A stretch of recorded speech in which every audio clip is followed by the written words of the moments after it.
This isn't just another court hearing. This is a moment where someone is about to accept a punishment that will define the rest of their life. No deals, no escape, just consequences. All right, Ms. Blair, we're here today because you indicated that you want to plead guilty to 2 of the counts that are identified in the information. Since much of today's proceeding will be a dialogue between me and you, the first thing I'm going to do is swear you in. Please raise your hand. Do you solemnly swear or affirm that the testimony you're about to give today will be the truth? Yes. Thank you. What is your name, ma'am? Mitchelle Blair, Ms. Blair, how old are you? 36. Are you a United States citizen? Yes. Okay. Before we get to the plea taking procedure, Before anything else, the judge focuses on competency.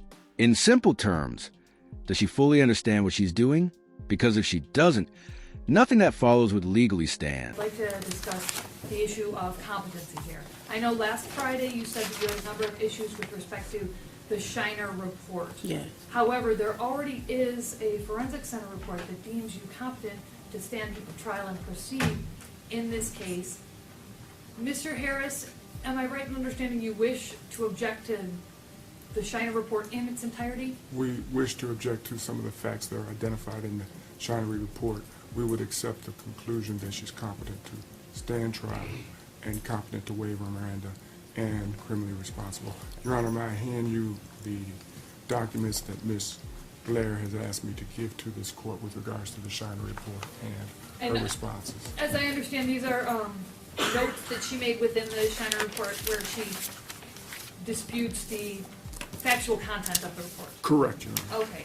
Well, if there is a stipulation as to the conclusion and the forensic report reached the same, the forensic center reached the same conclusion, and the fact that she's presumed to be competent, I see no reason why I can't enter an order with respect to competency and criminal responsibility. There was a stipulation at the district court level. However, if there was an order entered, that obviously does not make its way to this court. So for completeness of the record, I'm going to enter an order that Ms. Blair deemed competent and criminally responsible in this case, and she was competent to waive Miranda.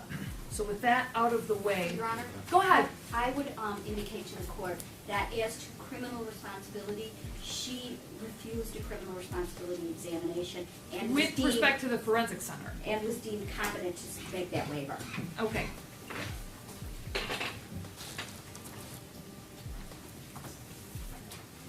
All right, Ms. Blair. Now, the information I have before me is that you want to plead guilty to count 2, the premeditated murder of Stony Blair, Yes. and count 3, the felony murder of Stephen Barry. Yes. Okay. Am I correct that you want to plead guilty to those counts? Yes. Okay. You understand that if I accept a guilty plea, you'll be subject to a mandatory sentence of life in the Michigan Department of Corrections without the possibility. This is a turning point. Life without parole. That means no release, no second chance, and no way back into society. Once accepted, this decision is permanent. Of parole for both cases. I understand. Okay. You understand Michigan does not have the death penalty. I do now. Okay. All right. I want to make sure that you understand this isn't a sentence agreement between you and the people. You're voluntarily admitting to these 2 counts and subjecting yourself to those sentences. Yes. Is that correct? Is that a yes? Yes. Okay. All right, Ms. Blair. I'm going to go over each of the rights. I see that you've signed the settlement offer notice acceptance. So just bear with me. I'm going to read all of these and then ask you if you read them, understand them, and if you have any questions about them, okay? Okay. Okay. All right. Do you understand that if your plea is accepted, you will not have a trial of any kind, and that you're giving up the rights that you would have at a trial, including the right to be tried by a jury, to be presumed innocent? Here's something many people don't realize. By pleading guilty, she is giving up her right to a trial, to challenge evidence, and even to stay silent. This is a complete surrender of legal protection. Innocent until proven guilty, to have the prosecutor prove beyond a reasonable doubt that you are guilty, to have the witnesses against you appear at the trial, to question those witnesses, to have the court order any witnesses that you may have for your defense to appear at the trial. You also have the right to remain silent during the trial. You have the right to not have that silence used against you, and you have the right to testify at the trial if you want to testify. you understand those rights? I do. You understand by entering a guilty plea, you're waiving those rights? I do. Do you have any questions about those rights? No. Okay. Do you also understand that if your plea is accepted, you will be giving up any claim that the plea was the result of promises or threats that aren't disclosed to me at this proceeding, and that it was not your own choice to enter the plea? Do you understand that? I do. Okay. Am I right in understanding that this is your choice to enter this Yes. plea? Okay.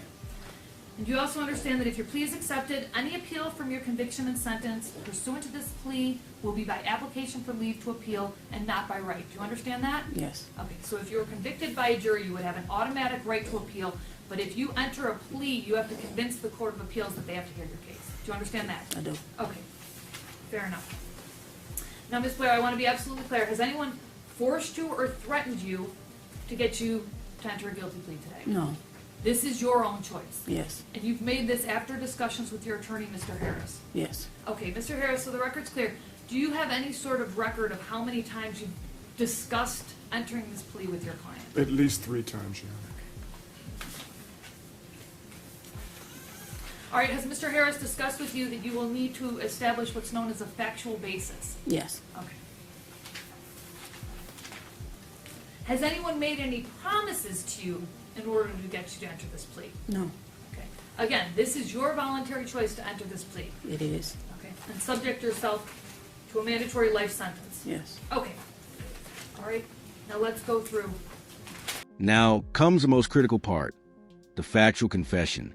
The court needs to hear, in her own words, exactly what happened. And what follows is extremely disturbing. Ms. Blair, what did you do to Stony Blair that makes you guilty of premeditated murder? She raped my son. I intentionally killed her. How did you do that? Starting from the beginning, when I found out about what Stony was doing to Matthew, it was 9 months later after finding out about Stephen. So for the whole 9 months we were in the house, she was still raping my child. I did not know that. When I first found out, after Maddie told me, I took a minute because I was not understanding, that she did that to him. But I repeatedly punched her. On many occasions, my son, I told him to tell me every single thing she did to him. So as she was telling me, he was telling me more and more things that she did. I assaulted her every time he told me what she did to him. By assault, I mean I punched her. I have put a bag over her head till she lost consciousness. I threw hot water on her, scalding hot water from the faucet. Did you hit her in the head with a wooden Yes, stick? I hit her on her head multiple times, over and over. Was that shortly before she died? That was actually days before she died and the day she died. Okay. I hit her on her back. It's like with her tailbone. I kicked her.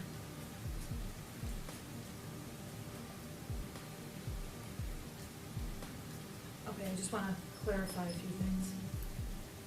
And perhaps you don't know, but did this happen on or about May 25th, 2014? To the May best of your May recollection? 25th is actually the day she died. Well, the day I killed her. And you said you killed her by putting a grocery bag over her head? Yes, that day, Maddie would tell me different things because she was doing this to him for years, and I did not know that. You get what I'm saying? And I didn't find out till 9 months later. She had started with Stephen. She ruined my son, okay? She started with Stephen before he even started. So,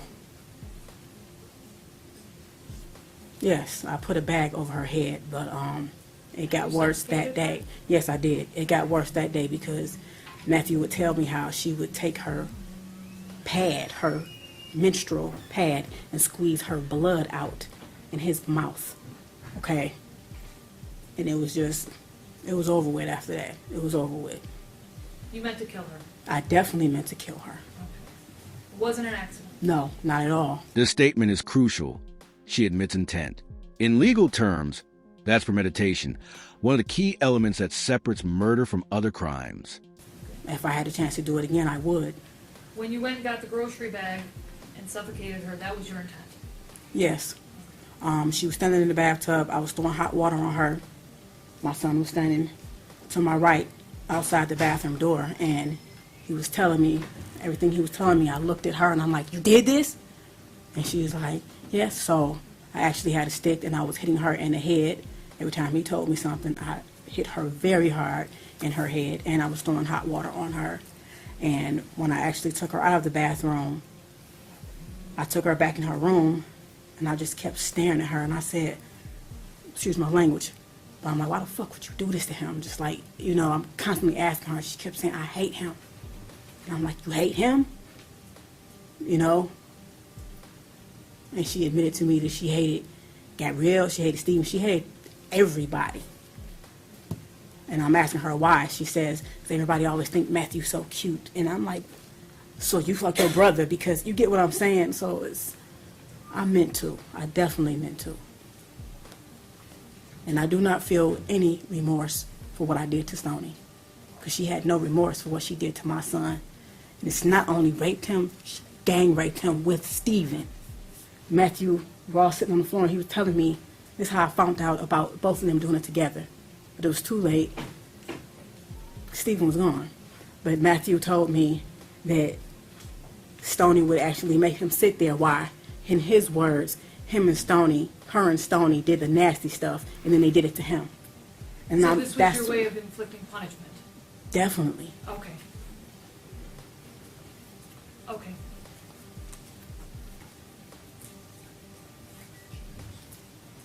Where did that happen? What, Where did it? The death? her actual death? Yes. Not the location of the house. Where did you live at the time? 804 St. Albans Street. Is that in the city of Detroit? Yes. Okay. Your Honor, Go ahead. can we ask Ms. Blair if she ever actually saw or witnessed any of these acts with regard to Stony or? Okay. Yeah. Did you ever actually see anything of any sexual abuse of any kind between either Stephen and Stony and Matthew? I reject her question, but I will answer it because no one will say that this did not happen because it actually did. I just want to have a clear record. Because so far, all you've told me was that you just heard it. Did you ever And actually that they see it? But here's the complication. Her entire motive is based on what she was told, not what she personally witnessed. That raises serious questions about judgment, belief, and reaction. admitted it. No, I did not. You get what I'm saying? Yeah, no, I But understand. as I went back in my head and thought back to all the many things that was wrong with Matthew over the years, and I'm like, that's what was wrong with you? He'll use the bathroom and say, "Mom, my butt hurts when I poop." I don't know, Matthew. So I started giving him 100% juice to make his stool softer, maybe to help him use. But that wasn't the problem. It wasn't his stool. It was that he was being raped. Okay. My son looked me in my eyes and he gave me a very detailed account of everything they did.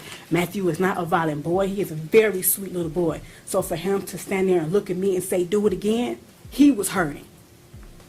You know? Okay. At a certain point, I told him to stop talking. And I said, "Stony, you tell me what the fuck you did to my son." And I said, "Matthew, if she's saying anything that's not right, tell me." She started telling me many things.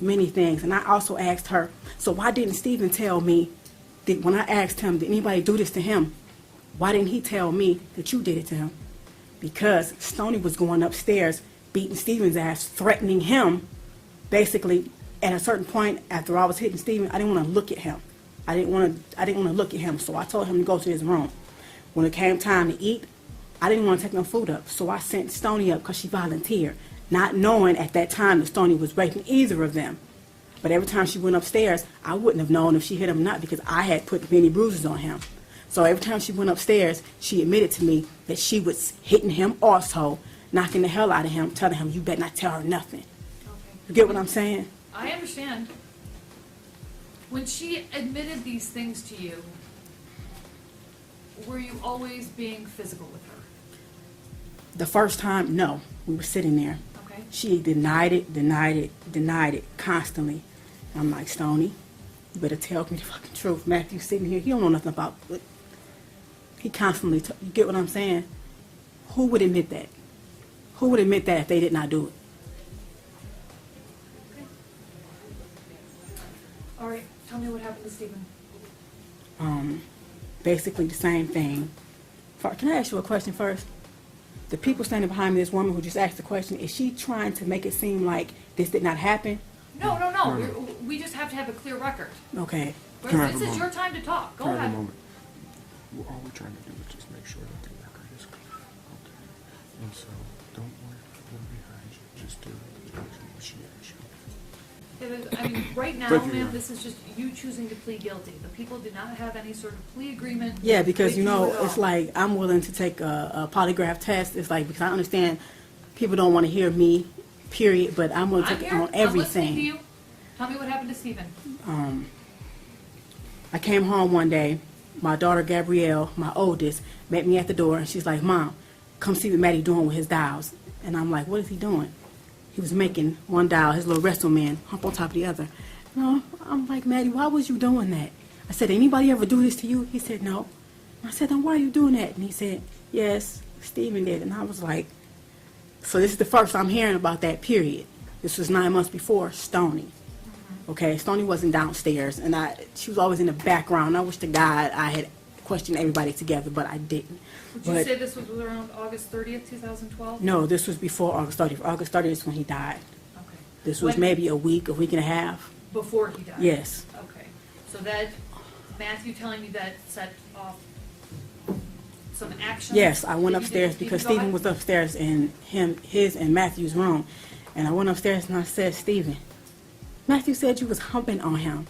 And then Stephen stood up and he looked at me, and right then I could tell something was wrong in his face, because he was just like this. Any normal kid, I know my kid would have been like, what? That's not what he did. He stood up and looked at me like he done lost his mind. Okay? And it just, hearing that from him had me fucked up in my head, period. But I asked him, I said, Stephen, tell me the fucking truth. Was you humping on Matthew? He said, yes, but that was all. And I said, did you hump on him with your underwear off? He said, no. Matthew yelled out, yes, he did. And I just remember going in the hallway, walking back and forth, like, and I walked back up and I was like, you fucked your brother? You get what I'm saying? You fucked your brother.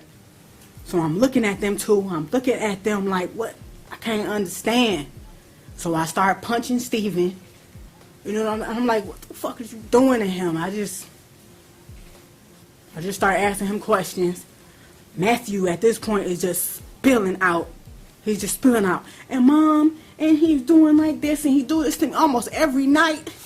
He tell me how he was, the reason I put bags over Stephen's head is because if we had Maddie, I thought Maddie peed in the bed. My son was never a bedwetter. Didn't know it was Stephen waking up every morning pissing on Matthew like he was a damn piece of shit, okay? They had bunk beds. Stephen would get out the bed in the middle of the night. You would rape him in his own bed. You would pee on him instead of going to the bathroom. I'm waking up every morning thinking Matthew's a bedwetter. So we just wash him up and go, you a bedwetter. Let's talk So about what you did to Stephen. the reason I put bags over Stephen's head is because my son told me that the plastic on his bed, because I thought he was a bedwetter, he said, sometimes, Mom, I couldn't breathe. Stephen was laying on me, and he had my face down, and the plastic on the bed, I couldn't breathe, and he was humping on my butt like a basketball.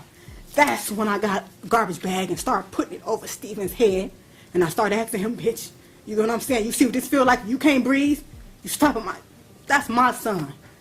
You could not breathe on top of getting raped. You was 6 years old at the time. You get what I'm saying? So I put the bags over his head.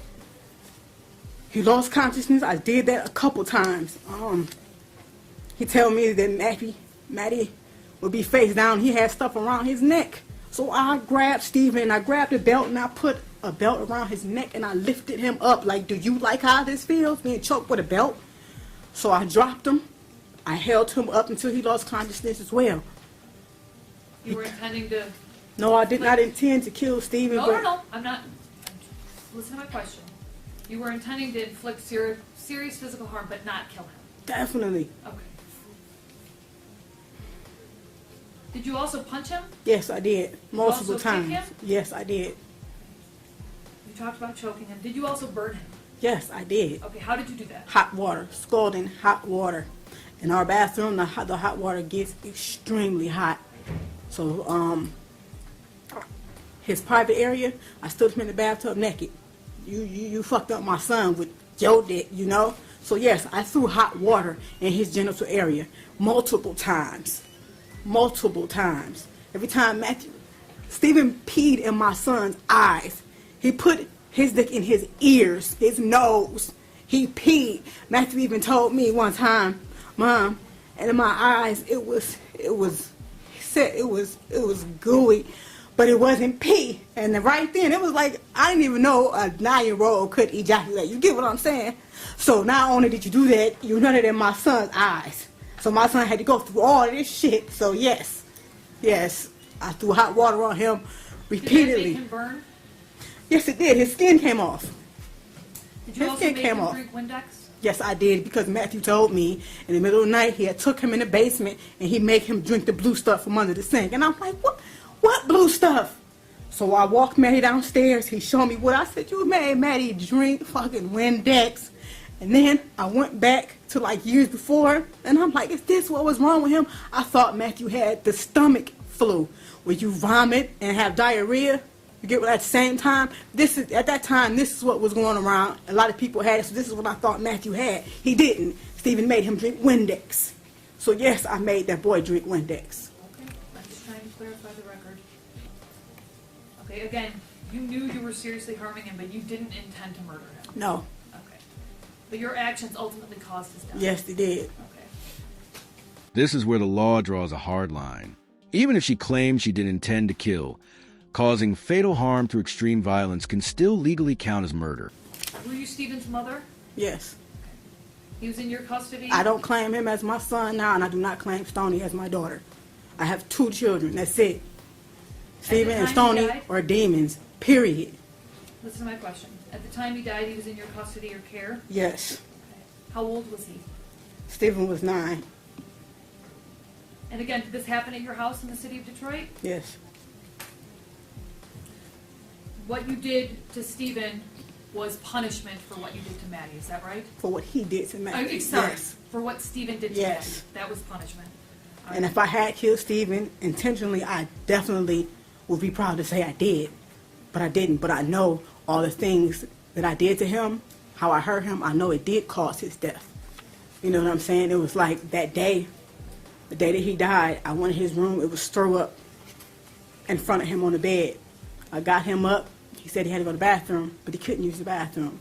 By the time we came out the bathroom, his breathing was crazy. Stephen usually has a strong heartbeat, but it was really faint, really, really faint. And then all of a sudden, he just started going like this, and I was holding him. We were both sitting on the floor, and I'm actually holding him up. Couldn't even hold himself. I'm like, Stephen, doing like this, because the day before that, I actually said, I'm going to stop, because I looked in the room and like, he is toe up, you know. Were you starving him at this time as No, well? I was not. I never starved him, and that's another thing that they're not understanding. He may have lost weight, but because they had their hands in Matthew, and they controlled him in every type of way, down to food. They would take his meat, basically. We didn't always eat together. I thought him and Stephen was very close, so Stephen would manipulate me. Mom, can me and Maddie eat up in our room? I'm like, yeah, go ahead. I'm thinking that's his best friend, that's his brother. That's how he made it seem. But that's a lie. He kept Matthew up under his wing on purpose. Matthew never wanted to be around Stephen, and I don't know how I didn't see that. So they would take his food. They would actually only let him eat his vegetables. So yes, when I fed Stephen, he only got vegetables and like healthy things, and it was minimal, like oatmeal and things like that. He did not get meat. You stole from my son. And actually, when I tried to feed him, my son Matthew said, Mom, that's bold. They used to take my food all the time. That's bold. You get what I'm saying? So yes. Now Stony, I did starve her. I did. 9 more months, you going, your big ass. She was 13. My son told me how she used to sit on his face, and he said, Mom, it stinks real bad.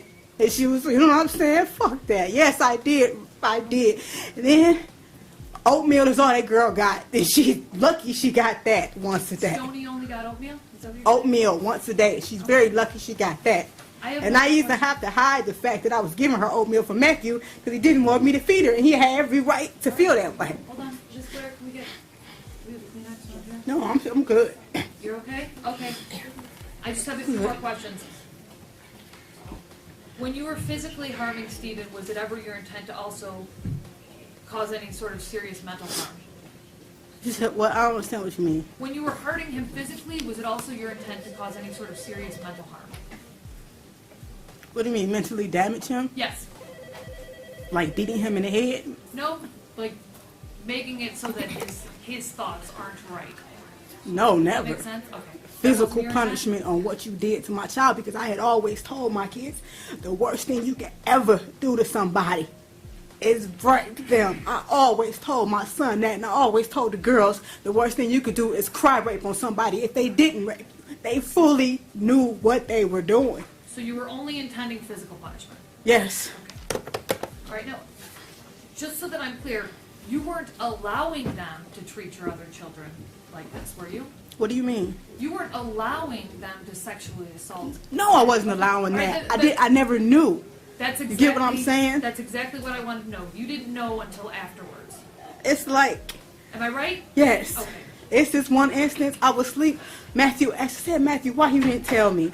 He said, Mom, I even ran the hallway and I had your hand. I was asleep. My son ran out and grabbed my hand. He was 6 and he was doing like this, trying to wake me up. Stephen was grabbing him back by the back of his shirt, pulling me. And I said, Matthew, why didn't you just scream out? He said, I don't know.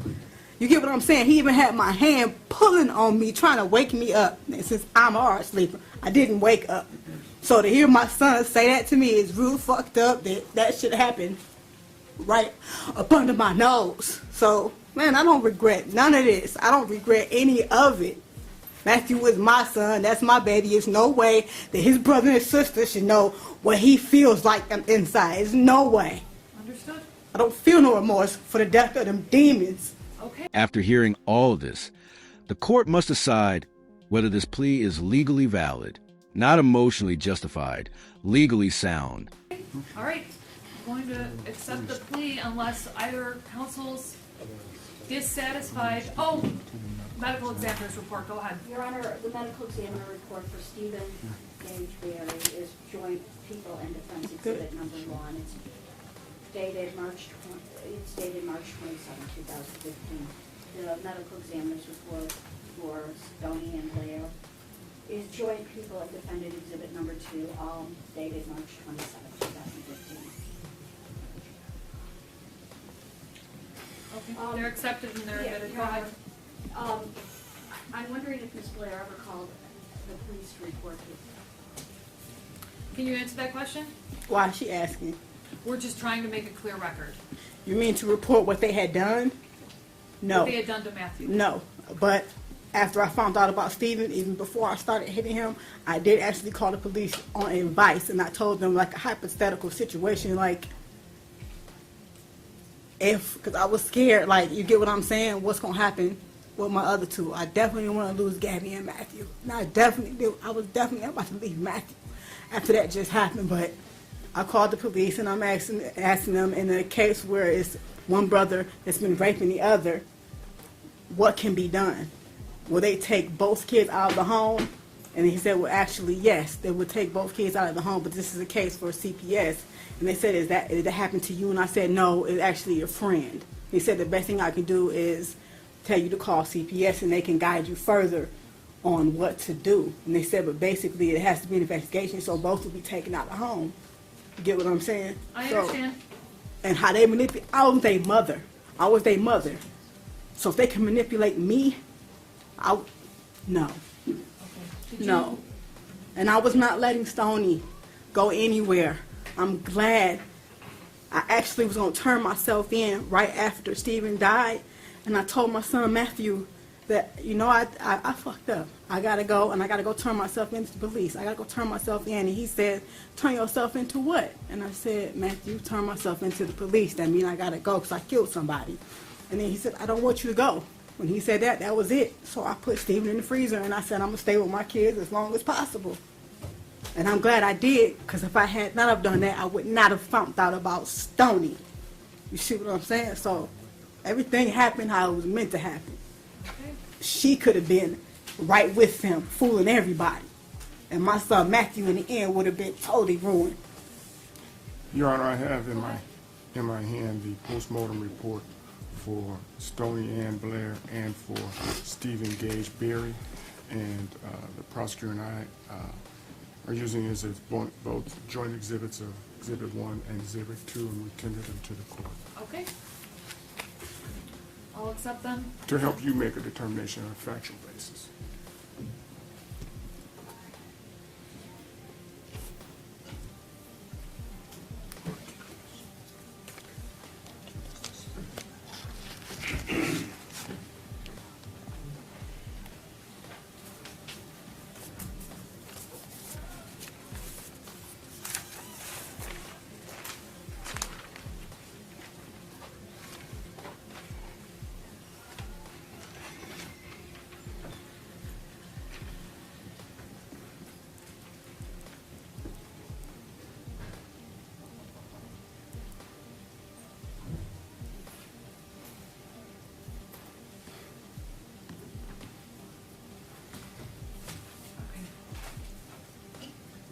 The medical examiner's reports have been accepted as 1 and 2, and they are consistent with the testimony that was just provided by Ms. Blair. I believe there's a sufficient factual basis to accept the plea at this point. Counsel, or either counsel, would have any promises, threats, or inducements that were not disclosed on this record. The people are not. Defense is not, Your Honor. Are counsel satisfied that the court has complied with the court rules? The people are. Defense is. Okay. I'll accept the plea. We have And just like that, it's finalized. The plea is accepted, knowing, voluntary, and binding. The sentence is inevitable, life in prison without parole. I'll accept the plea as knowing, accurate, and voluntary. And we have a sentencing date. In this case, it would be 2 weeks from today, which takes us to July 13th. Is that good for you, Mr. Harris? I have a question about that. I'm still in the middle of a family trial, and I go tomorrow. It's supposed to be for closing, and the 27th for best interest. So will that interfere with that? Nope, this is separate proceeding. 13th is fine, Your Honor. Go ahead. It's not gonna work for us. Is it possible to do it on I'm here every on a day. Friday, 17th? Not possible. Is that good for you, Mr. That'd be Harris? fine, Your Honor. Okay. Friday, July 17th. You can step back, Ms. Blair. Coming back.